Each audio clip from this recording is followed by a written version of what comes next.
Welcome to Time to Teach with Tammy, the podcast that gives tips, advice, and suggestions to teachers by a real teacher.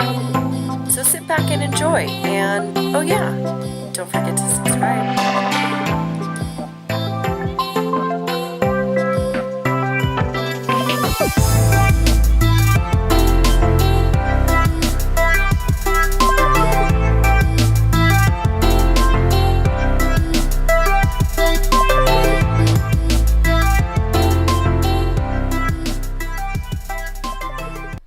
And we're back. Welcome to episode 53 of Time to Teach. Today's episode is Tech Talk with Rachel Lanquist. I am super excited about today's episode. It's kind of funny because when I first started this podcast, which was about a year ago, I remember, I think I even commented to Rachel, but I definitely had in my mind, she was one of the first teachers I thought about really wanting to have on the podcast. And oddly enough, a year went by and I had not had her on the podcast. I don't know why. It was not intentional. It was more just that, I don't know, hadn't intentionally planned an episode about technology. So it was definitely due time for this. So today's episode is really exciting for me because, like I said, I have wanted to have Rachel on the podcast for such a long time. And also, she has been so instrumental in making some wonderful changes in our elementary section. We will talk about some of those changes, but prior to her, technology class was really more like a technology class. Technology was not necessarily aligned to what we teachers were doing in the classroom. It was just such a different world than what it is today. I mean, it's hard to explain all the changes, but she has helped, really worked with the teachers at all the grade levels in our elementary section, which is pre-first to fourth grade, and helped to align what's happening in technology so it goes along with our units. And I think that has been such an amazing change, and definitely the changes that she has made are changes that I think she was able to envision and help bring us to that point before anyone else had even thought that that could be possible. I mean, I certainly never did. So amazing changes that she's made. Kudos to you, Rachel. So yeah, we are going to just talk about that. Something else that we briefly talk about, but I just want to explain, is that it's very interesting. Rachel and I both came down to Mexico the same exact year. So 2009, we started together in a different school. And then she was actually first to come to the school where we are currently teaching. And then I kind of followed a couple of years later. So it's just interesting because we have had a very similar background.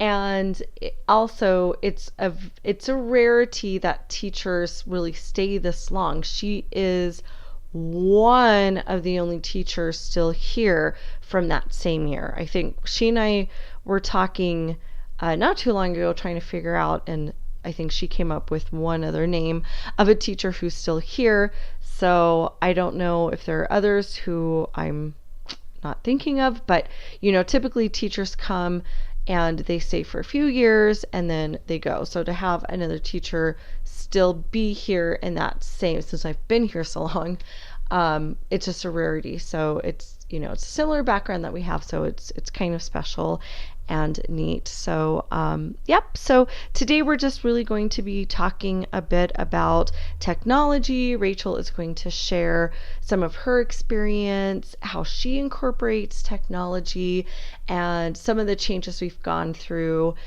in our section, and then just some of the challenges that are going to inevitably arise when it comes to technology. Now, I don't think I explained this until next week's episode, but I am moving the wins and fails segment to the end of the episode.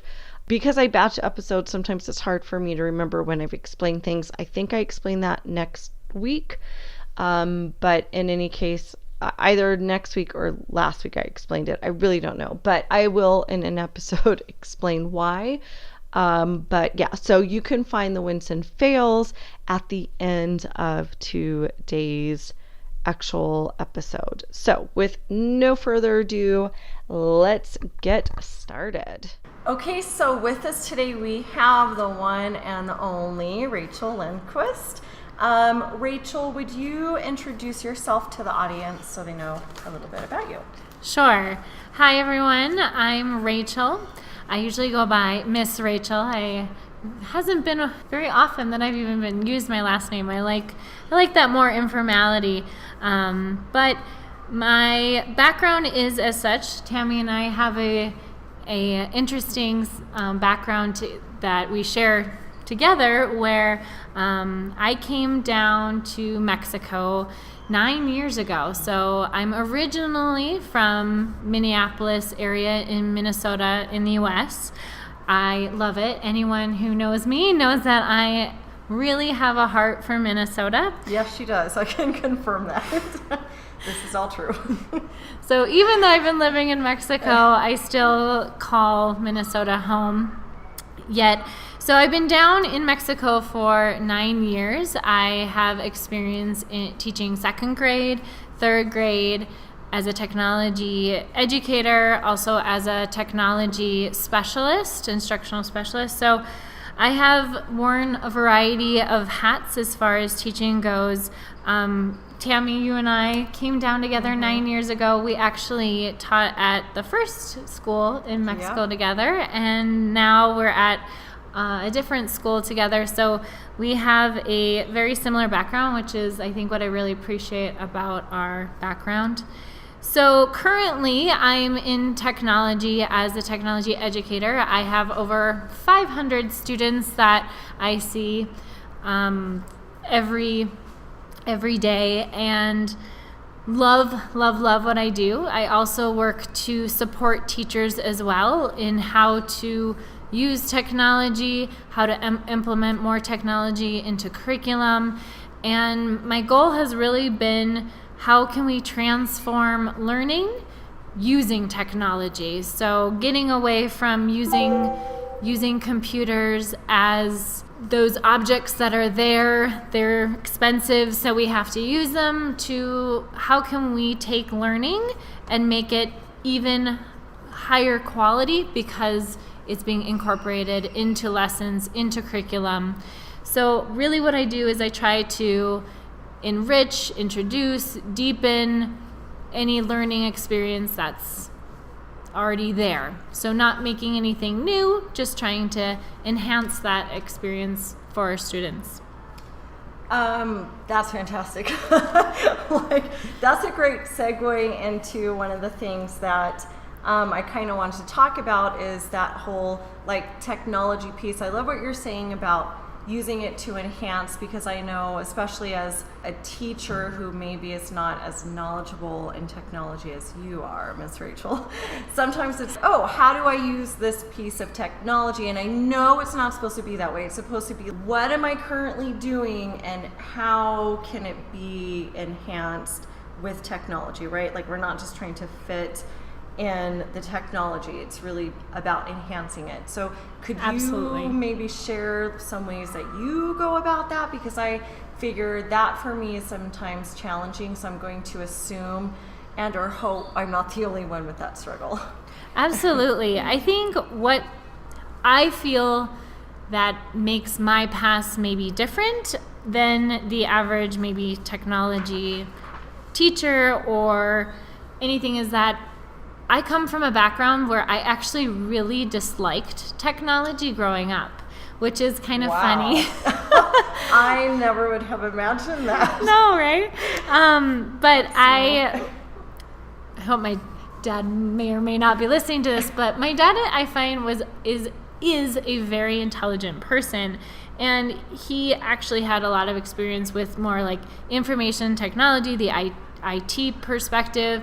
And so I would watch him, and even he would help me do certain projects, but the way that I saw technology being used or being shown to me was really a turn off to me to want to use it. So I kind of, at all cost, tried to avoid it wherever possible.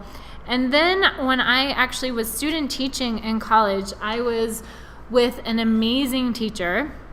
Shout out to the Anoka Hennepin district. I was with a wonderful teacher, and her name was Karen, and she was a really influential person to me. She also, she was a nurse who turned teacher, so she was also someone who didn't have like this background necessarily, like we have, that cookie cutter type background, but she said, I'm really trying to be an advocate for technology. I'm really trying to pilot a lot of things. And she was able to get a lot of grants for different technology devices that she used. So she wanted me to use it, and it was kind of one of those things that I was very inspired to be a teacher, so I was not gonna let her down. So I said, I'm just gonna go for this, and I did, and I was able to implement different activities in the science classroom, but using different technology. At that time it was a Promethean board. I used different, even just to enhancing my voice, different technology devices that she had in that way. So from that moment on, I felt super inspired, and I wanted to be that teacher who went above and beyond, but not because it was cool and there was a lot of money available, because not very many people wanted technology in their classroom, at least at that time many years ago, or they didn't feel like they could. They felt, and so she was able to demonstrate that no matter who you are, what you're doing, anyone is able to. So moving forward, I have always tried to find the niche where I could learn more about technology. Wherever the school I was at, I wanted to know what kind of technology was available there. I tried to, as best as I could, incorporate different aspects as I could. And in the first many years of teaching, especially down here in Mexico, there wasn't a lot available as far as technology resources that were there. So in many ways, I had to be more creative. So when I'm going back to your question, thinking about, okay, how do I incorporate, I always think back to that, like, how did I feel many years ago? Like, it felt scary, but I did also have that internal drive. So I think just beginning with saying, okay, I want to do this, and starting small. So I know that's a reoccurring theme in education in general. If you want to get from point A to point B, you have to start somewhere on that continuum for the journey. So if today I just want students to know how to type on the computer, just thinking about, okay, how am I going to do that? I think the other really important thing to think about as well is you always have to try something out. I've been around, a variety of teachers throughout my career, and I've definitely seen teachers who have tried, for example, even completed the tests that they created just to see how much time did it take them. Was there any aspect that was difficult? I think that's just as important in technology. You have to try it out. You have to see in your, think in your mind, okay, where is going to be the loopholes and the really difficult areas? And the next thing is where many years ago, teachers had to be, 100%, there. You had to know all the content. You had to be ready with any of the questions. And one of the cool things I think about technology is, although you do have to be as prepared as you can, I think, in my personal opinion, if you haven't tried something, you're not going to be a support system, that facilitator of learning. It's going to more hinder maybe a lesson, for example, rather than enrich it. However, a great thing about technology, it really allows for us to have problem solving and use those problem solving skills. So being a facilitator, you can say, okay, let's problem solve this one together if you don't know. And I think that really shows a different side of being an educator, the willingness to say, well, that's something new. I've said that before. I even said that even today when I was working with another teacher. I said, well, I've never seen that before, so how did you solve it and what would you recommend? So I think that willingness to, and also the availability to problem solve and collaborate even with other people. So I think it leads back to those 4 C's of the 21st century learning: collaboration, creativity, critical thinking, and communication. And that's all of what I see that technology can embody within a lesson. Yeah, and when I hear you talk about the problem solving, that's probably what I think we teachers, I don't want to say are hesitant, but I know it can feel uncomfortable as a teacher, well, as a human, when you encounter a problem.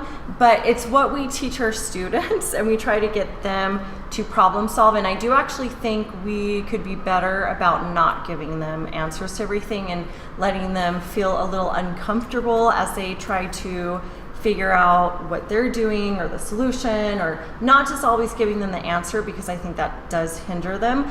But I think it goes back to us as teachers as well, that we perhaps should get comfortable with problem solving as well, especially in terms of technology, where some of this is going to be new and it's not always going to run smoothly. I think we've all been there. Absolutely.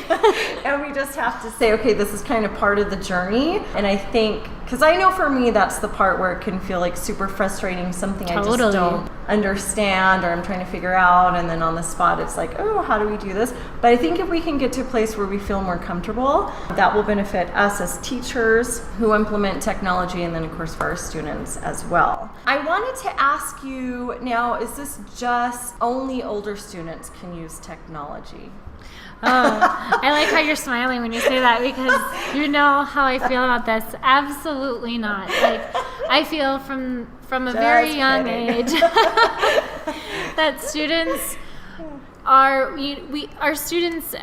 children see us with technology devices, especially before they even enter school. They automatically see their parents, with their It's such a big part of devices. the world now. Absolutely. And I think that's the thing, that the area where me personally, especially, I have 2 children, 2 small children, a 5-year-old and a 6-year-old who I love dearly. And there was one point in my life where, people would say oh, your children must be so amazing at technology. And I'm well, but at the same time, I also, it's been valuable to me as a parent, and also knowing as a teacher who does also teach small children, that there is a place for technology in many ways that we can do it. And if we are going to be using technology, it doesn't need to be just, oh, I'm putting up this app, which is a game, which can be very educational and appropriate, but I'm thinking of those appropriate moments.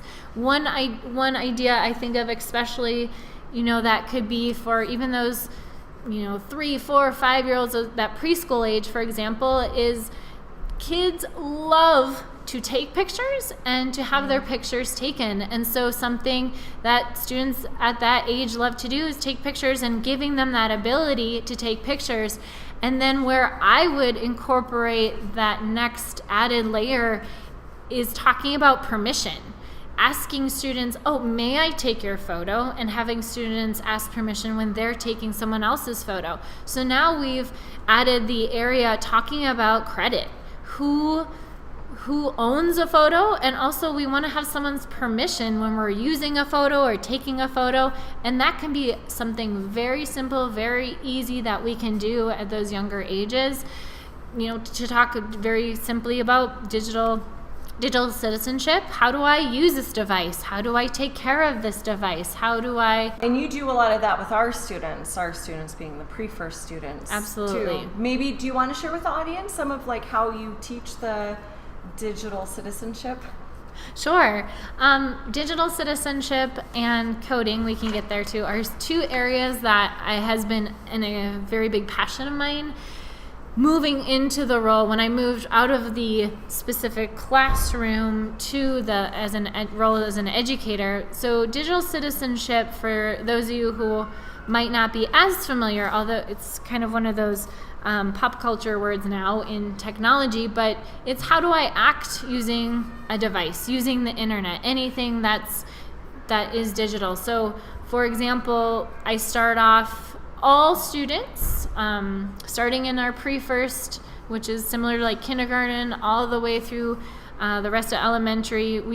It goes beyond at our school, that the hope is every student starting in kindergarten through graduation year, that they recognize the agreements that we have as a school. And we hope too that extends to parents and teachers. So what does that mean?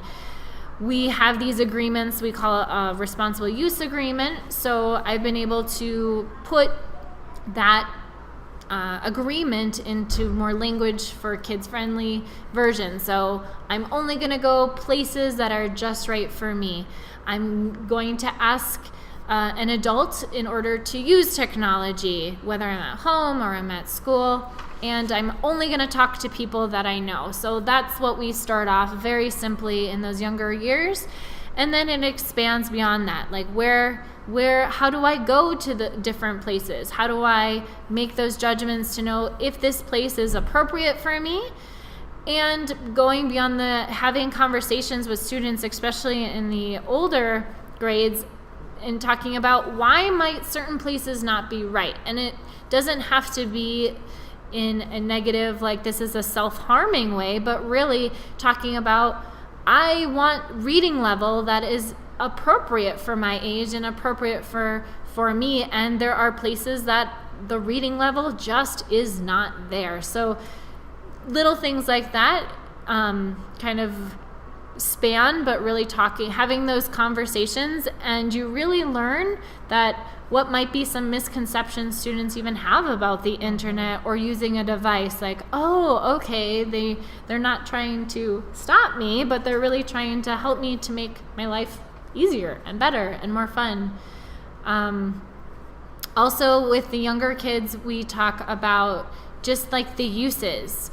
Much of our time in the younger grades goes into how do I use a computer. I've mentioned before to teachers, but it's interesting. For my first year teaching, I would ask students, okay, how many of you have a computer at home? And then it got to about maybe half the students had a computer. And then a couple years later down the line, when I'd ask that question, everyone had their hand raised. And then it moved into, okay, how many of you use a computer at home? And lately, fewer students than ever are raising their hands, not because they don't have them at home, but their familiarity is more with devices as far as like touchscreen tablets and iPads. So using a computer, using a keyboard is now almost like a very foreign device to especially many of our younger students. I'd be interested to see how that compares to the students, and the States is like very, right, that could depend on geographically where you are in the States, but I would be interested if that's like unique to our student population, or I'm sure that has something to do with it. But it is interesting because more and more students know how to use iPads and all of those kinds of devices. They are so unfamiliar with computers. I mean, it's just a new world when they come into pre-first. Absolutely. Yeah, it's a very foreign area. And so in digital citizenship, one of the points is access, digital access. And that's just a whole nother layer to that digital access. Doesn't mean they might not have access, but their access is in a different form. So when we got students who might not have availability of any resources or need assistance I know one of the great things about the US, there are a lot of different resources out there to give internet in an affordable way, especially, or even devices. But then we have the students who might have them, but just do not have access to them even in their own home because of what they do have. So very interesting to just see how quickly over time those changed. aspects have changed. Well, and I know a lot of parents too will tell me that they have computers at their offices or whatever, their places of employment, and not at home. Yeah. And so that's kind of a growing trend maybe too, because I've had quite a few parents over the years tell me that.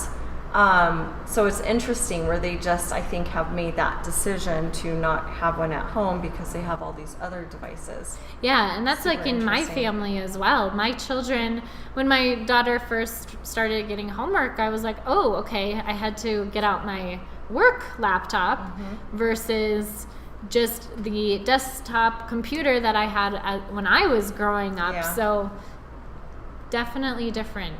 And that's actually why it's come up, because parents are like, oh, does my child need to have a computer in the house?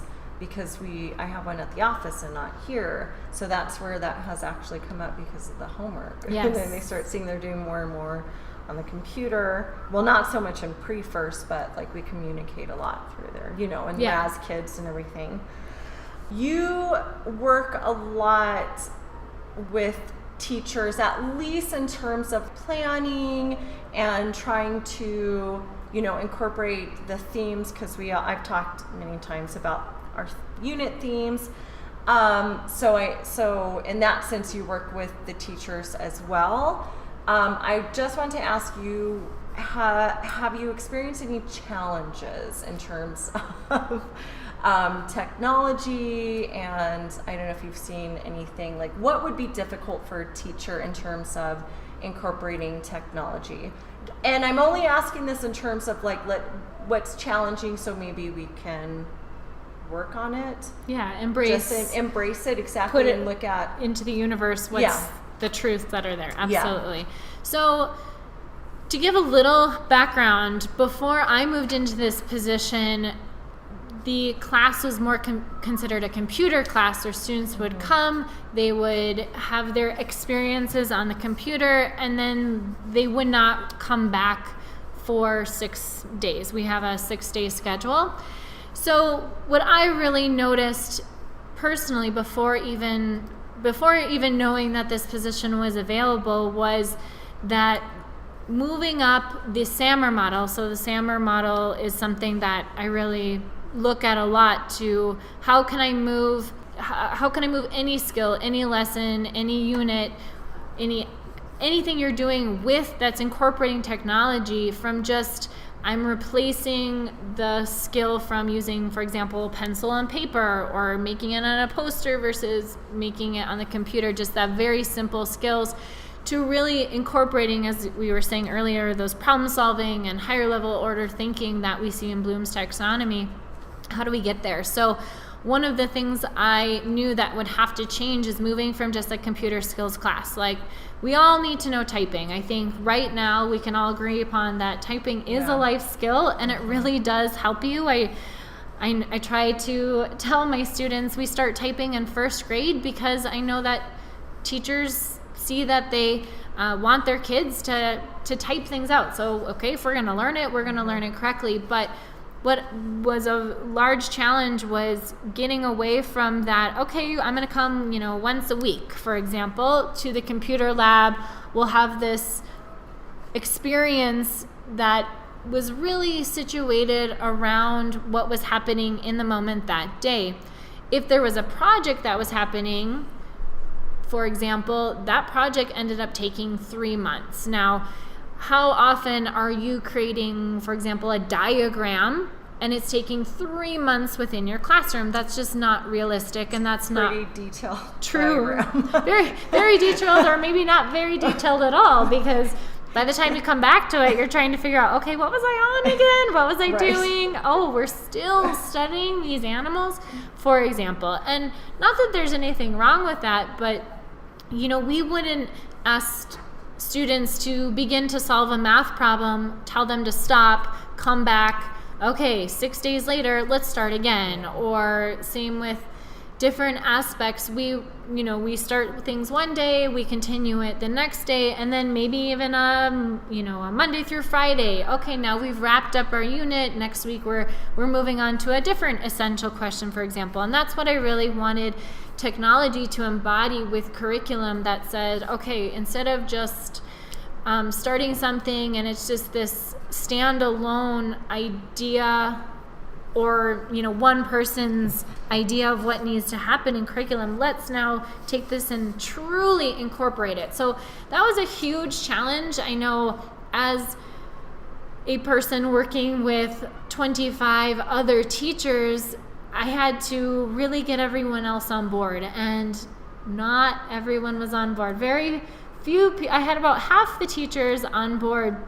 I had, administrators liked the idea. There were a lot of people who liked the idea, but it was really challenging to see the vision of what that would look like. Yes. And me personally, I'm a very long-term thinker. I mean, I'm already thinking about, a year from now, for example, yet I like to see the short term as well. So I really there was a lot of meetings that we had, talking with other teachers, talking in grade levels, bringing in support teachers, coaches, for example, as well, really talking about, okay, if this is the goal, how can we make that happen? And I'm really appreciative, hindsight is 2020, right? And so I knew at the time that, that end goal, like, we would be able to reach it. In the moment, it was very difficult. And I am going to be very honest, like, I didn't have all the answers. Like, you want to have all the answers as a teacher, especially if you're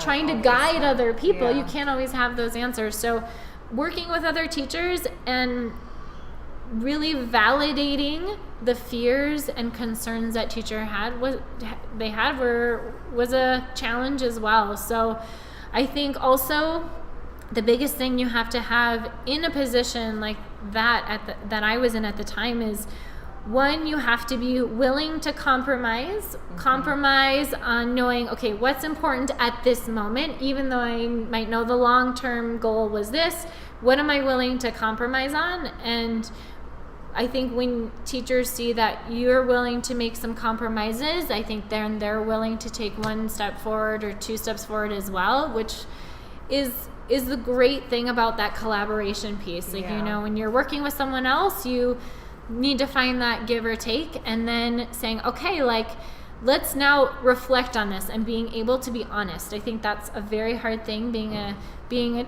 teacher, right? You want everything to go really well. You want to say, oh, look at that awesome, successful unit and idea. And there were things that were like, okay, let's try something maybe a different way. But me, I think I became way more humble in that role, saying, okay, like, I'm going to be brutally honest. This is what I didn't like. This is what I think. But I'm also going to celebrate, like, hey, this went really well. And I think now I have almost 100% of teachers on board, where maybe, many years ago it was only it's not that 50%. Well, I have to say kudos to you, because I know that wasn't easy, and myself included. Like, I know even with pre-first, we had to just kind of seeing the vision and the possibilities. It took us a while to get there. Speaking on behalf of my grade level, it took us a while. So kudos to you, because you had the vision, and it took a lot of work. And then I myself feel like I was very humbled after we started to do this new type of schedule, where we're going in that, the 6 days mostly. Because I have been super impressed with how much the kids can do. That was one of our big issues, was like, we didn't think that with just those 6 days and then a whole bimester in between going into technology. I myself was very adamant that they would never remember it. I'm just like, they won't remember it, because they're the same kids who come in and like, where do I put this paper? Absolutely. Okay, see the inbox that's been in the same little corner since August? That's where it goes. So I'm like, oh, no way they can remember it. But you know what? You proved us wrong. It's amazing. And even that was an area for me personally. I was like, okay, I don't know if this, I'm really putting a lot of faith, but I mean, just knowing the research about, what builds habits, I think that's what I was really trying to rely on. And what I didn't really explain, and maybe I can explain a little bit, instead of having class like once every 6 days, what I really pushed for was having one grade level. So I would see all students in that grade level for 6 days in a row. Right. And then once I started with, 4th grade, moved down to 3rd grade, for example, kind of almost having a backward schedule. So in 36 days of class, I would see every student for 6 days in a row. But, then I wouldn't come back to them. So then there were students who would have, a gap of 30 days, 30 school days. And that was the wonder, like, would learning really be able to would we be able to visualize and visibly see learning? And I think that's one of the biggest things about technology and education. Everyone wants to know, lawmakers, everyone wants to know, is technology really effective? And I can say 100% I've been able to visually see, and now I have the data, for example, in typing alone. Like, typing alone has shown that students are growing at faster rates on what they're able to, how they're moving, because they have those daily experiences. And even though they come back, they're able to, it might be like a couple of minutes of how's this going, but then they do right away. I think because they've just built like that muscle memory. Absolutely. I don't know, but they definitely, it's been very impressive. Aww. So thank you very much. And Rachel, I know we need to wrap this up because we have a meeting. Sorry. No, please don't. Totally fine. Do you have any last tips you'd like to share? Any last things you'd like to say to our audience? I just want to say thank you, Tammy, for inviting me. If you're one of those people who are like, I'm just on the line, I don't really know what to do. And I think personally, I know what it's like to be like, okay, there's so much out there. I would say find an author, find a blogger, find some person, podcaster, sorry, that you respect, or that you have found that you're like, oh, this person has great ideas, and just follow that person, or just read that person. Like, I know for me, I have that person. Like, right now, I have even some books on my desk by the author Alan November. I really enjoy. She has several books. She must be an avid reader. I am. I love to read. I love it all. I love podcasts. And I've been able to, because I know some people have said like, oh, I can't keep up with Instagram and Twitter and Facebook and Google and Plus and all the things. Find something and just try that one thing, whether it's, Google Apps, which I highly recommend personally, because I've been able to have a lot of success in that with my students. But find something or someone that you say, okay, I'm just going to take one tip a day and I'm going to try that, or one tip even in a week, and say, I'm going to make those baby steps. And then you find that you become then more curious, and maybe it leads you to a YouTube video, and then another how-to, and then another curiosity, and it can grow from there. But trying to do everything at once from personal experience, it's not going to happen, and it's too difficult and overwhelming. We wouldn't do that to our students, so why would you do it to yourself, right? I think that's such a great tip, because that's something that I try to do. I'm always working on something, like something professionally or something personally, but I start super small. Absolutely. Because, like what you say, I would be totally overwhelmed. Yeah. Well, Rachel, thank you so much. I'm so glad that you came on the podcast. And this was fun. Thank you. Yeah, it was fun. I really enjoyed it. And this is Rachel's prep time, so she doesn't actually get a lot of prep time. So thank you so much.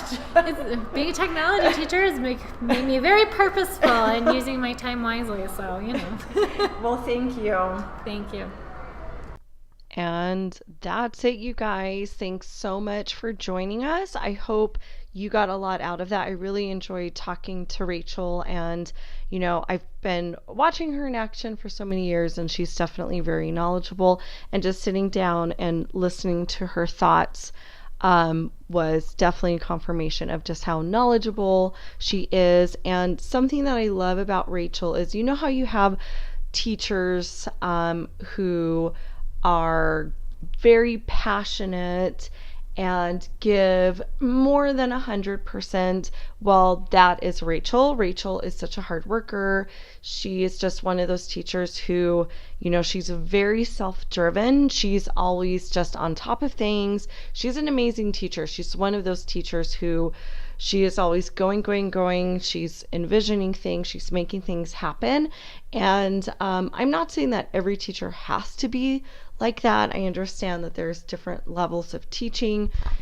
Some are just kind of, like you go in and you do your thing and you do it very well. And then there are those at Rachel's level who are just, so driven, and they're always trying to make things even better than the status quo. And, I really appreciate that, because I love passionate teachers, and I just think that they're very healthy, because it's important to try to see things a different way.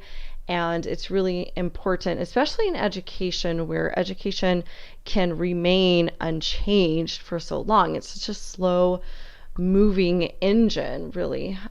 So yeah, she's just one of those teachers who's super passionate and super driven. So thank you, Rachel. Thank you so much for the interview and all that you've done. It's been excellent. So thank you so much. And as promised, it is now time for the wins and fails segment. As I said, this was changed to the end. And that's just kind of so we can get to the meat of the episode. And then if you want to turn off and tune out, you are welcome to do that. So wins and fails for the week. Well, one of the huge wins that I think we've had is that definitely we're having Kinder come in next week to listen to these animal books. Our students have been researching about animals and writing in our writing unit. So we're doing nonfiction writing, and they have put so much work in. They're so motivated because they know they have Kinder coming. They really want to do a good job, and they feel proud to be able to show off a little bit to Kinder, but we've kind of amped it up as in you're really teaching Kinder. So these books are for teaching, and they really want to do their best. And our kids are they've done amazing work in their books, and they have gone in and they've revised and beginning to edit. So it's a lot of hard work. I mean, if you know, as teachers, but the whole writing process is just really hard. But I think even more at the early stages, because they feel like, just the act of writing is very taxing. So then to have to go through revision and editing to finally get to publishing, it's an exhausting process. So I'm just so proud of not just my pre-first class, but all the pre-first classes, because they're all going through this process in preparation. So shout out to our kiddos. And then fail for the week. You guys, it's a fail for the last couple of weeks. We are raising butterflies in our class. It's the first time I've ever done this, and it is quite the learning experience, I must say. I had a student's mom donate a kit, and in the first kit, so implication there, first, see where I'm going with this? First kit, we had 3 caterpillars. 2 of them formed into a chrysalis. One kind of, I think, maybe started the hanging process off of a leaf. Actually, they all hung up to the top of the net, and that one just didn't survive for whatever reason. 2 of them survived as the chrysalis, and I think through the whole process. But it's been so hot here that what happened is the process was much faster than normal due to the heat. And the 2 of them opened up over the weekend, and they just didn't survive, because you have to be there to release them a few hours after they break out of the chrysalis so that they can go and they can feed and, live. So they opened up over the weekend. We were not there to release them. We came in on Monday and they just were dead. So I explained to the student's mom, and she was able to get us yet a second kit. The second kit had one chrysalis that was already formed and then one caterpillar. The chrysalis broke out. It was around the 11 o'clock hour. That was so exciting because it was still breaking out. We got to kind of see this. And then, so that was around 11-ish. Then at the end of the day, which was 2:30, we tried to release it. It just was not ready and its wings were not opening fully. So I actually had a meeting and I said, well, I'll come back. And it was about 4 o'clock and still wasn't ready, and still the wings didn't open up fully. Almost looked like there could have been a wing deformity. Really not sure. So my husband and I, because he had come into the school to pick me up, he helped me. I was a little bit frightened to endeavor on this all by myself, but he was able to get the butterfly out and put her into a tree because I didn't want to keep her overnight, fearing that the same thing would happen. She would need to eat and couldn't and would die. And anyway, that I basically came to school the next day and found her in the ground, still alive but barely moving. And I didn't explain that part to the kids. I just kind of said, well, she was not in the tree. So we can really only speculate. She was not in the tree. That was the truth. But I really didn't want to get into further explanation because we'd already experienced 3 deaths prior to this. And then in the meantime, I think the following day, or following 2 days, because it was Friday. On Friday, our wonderful caterpillar started to hang from a leaf, began the process, started to form into a chrysalis, but then hours later we noticed there were no other changes, and the chrysalis transformation is very fast. So because there'd been no change for hours, we knew that it died in the process. But in the meantime, we find a little baby caterpillar crawling up the net. So we're like, oh, there's yet another one. We didn't know that there were eggs on the leaf. And then hours later, we found yet a second one, and then more eggs. So the saga continues, but my big fail is I've yet to see one of these butterflies go from caterpillar to an actual butterfly that flies out into the world, and then I can feel good. But again, it's all nature, and my student's mom has been amazing in this process. She has reassured me that it's just nature and it happens. When you're trying to raise the butterflies, you really want your students to see the butterfly fly off so they can see it to the end. But they do get the important thing, which is the whole journey that the caterpillar takes. So it's been amazing and a win in that sense, but a fail in that I have been unsuccessful to get a butterfly to fly out and survive to that point. So that's it. You guys. So with that, it is a wrap. Thank you so much for listening and tuning in. I know that there's so many podcast choices, so I definitely appreciate you tuning in and listening to Time to Teach. I also want to remind you, next week is the last episode of the school year. Time to Teach will be going on summer break. However, I don't want to promise anything, but there could be some bonus episodes out in the summer just because I'm sure I'm going to get the itch to podcast. It's really hard not to when you're into this. It's quite fun. So yes, but just know that we will be going on a summer break, but we have 1 more week left. So stay tuned for that. Until next time. Wait a minute. Wait 1 minute. Before you go, don't forget you can catch our show notes online at www.timetoteach.libsyn. That's libsyn.com. We're also on Facebook at Time to Teach. don't forget to check out our Facebook group, Teachers for Effective Curriculum. And if you're an educator with your own podcast show, I invite you to join our brand new Facebook group, Teachers Who Podcast. Let's grow a community where we can network, problem solve, and discuss anything and everything podcast related. I'll see you there.